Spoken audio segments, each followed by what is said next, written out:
Hello, everyone. So President Trump does it again. He nominates Matthew Lohmeier as an Undersecretary of the Air Force. Now, I don't know if many of you know about Matthew Lohmeier's background. Some of you probably do. He was a lieutenant colonel in the U.S. Space Force and was relieved of command. He commanded a space-based missile warning system squadron, and they used a typical loss of trust and confidence, which is complete bullshit, in my opinion. And we can go into that later.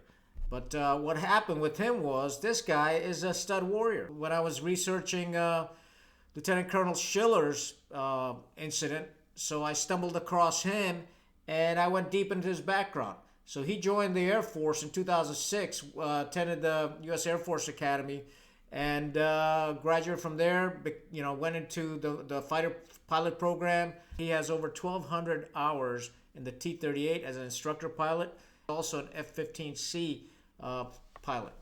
So in the interim, and during all this time in the Air Force, he attended various schools, distinguished graduate in 4 different schools. He also attended the very, very prestigious School of Advanced Air and Space Studies. SAS is a top-notch school. I attended. I was fortunate enough to attend the Marine Corps equivalent of this school called the School of Advanced Warfighting.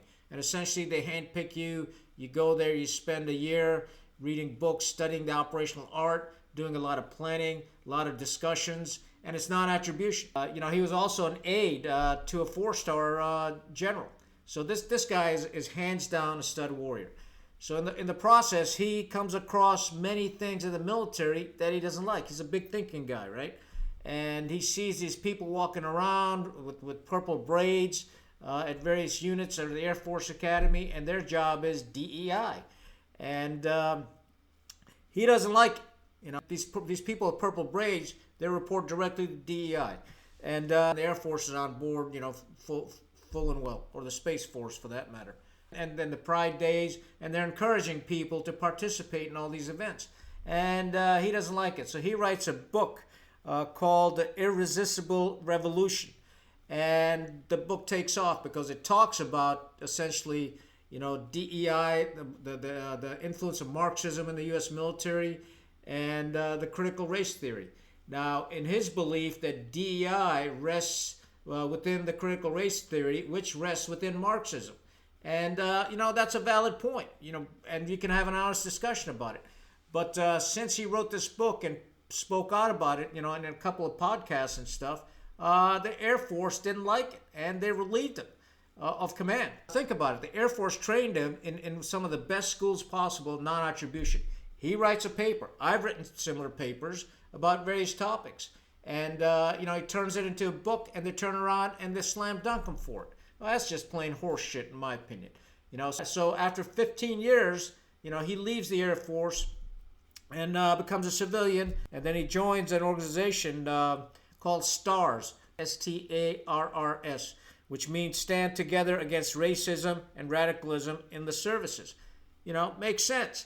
Now, the problem I have with all this is the Lieutenant General Whiting, who relieved him, didn't have the professionalism to call him in and talk to him about it and ask him, hey, what's going on? Let's have a one-on-one conversation.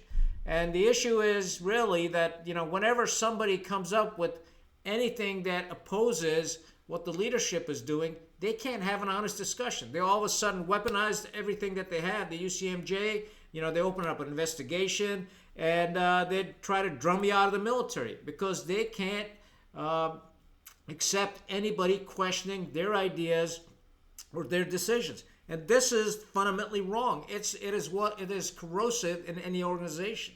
When the commander of that organization, the senior person, can't withstand a discussion, and everybody's professional. They know when a decision's made, we got to execute. We salute smartly and we execute.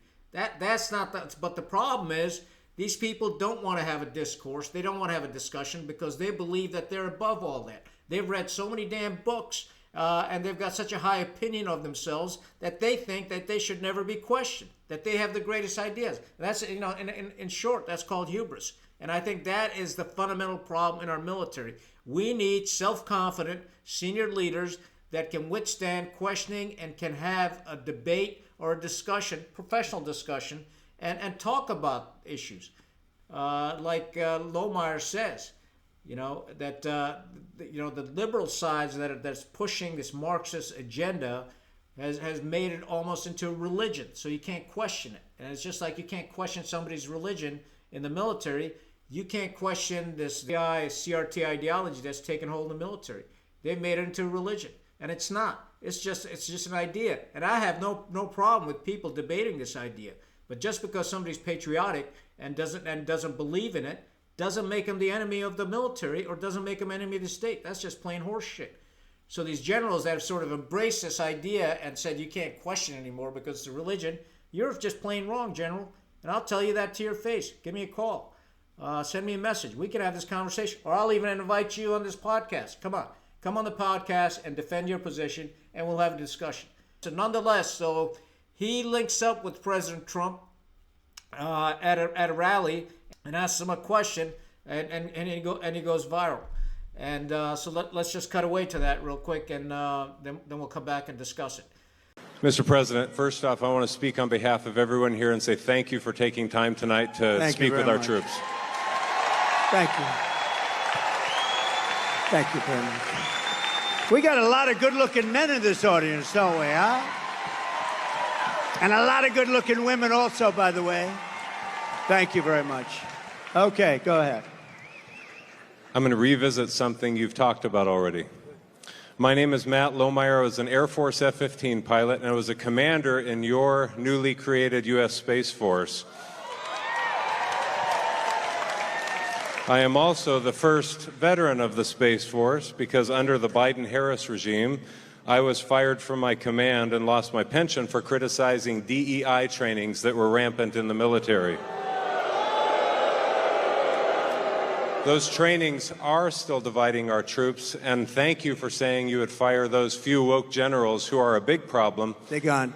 I'm going to suggest that it might, in fact, require ongoing oversight and a persistent, consistent, watchful eye within the Pentagon to ensure this monster never returns to the Defense Department. Will you consider establishing a special task force, office, or position to ensure that these monsters never return to the Defense Department? You know what I'll do? And I'm pretty good at this stuff. Sometimes you get it wrong. I'm going to put you on that task force. I think it's good. Not going to do better than him. I'll put you on. So President Trump recognizes the talent this person has. And as a result, he says, hey, I'm going to put you on this task force to ensure this wokeness is out of the military. And subsequent to that, Lohmeier evidently sent President Trump his book, Irresistible Revolution. And, I don't know if President Trump read it or not, but he definitely wrote him a note, sent him a note back saying, how much he appreciated it and continue to fight the good fight for America. So the point being is, the senior military leaders are really destroying families. They're destroying people's careers. And they're undermining the good order and discipline of the military by weaponizing their positions and the UCMJ. Now, we can't afford to continue on down this road because there's a lot of talented people like Schiller and Lohmeier that should have never been, forced out of the military because these are people of conviction. And just because they may not agree with your the way you view things doesn't make them the enemy of the state. And that's just complete horseshit, in my opinion. Because these are the people, because they believe in America.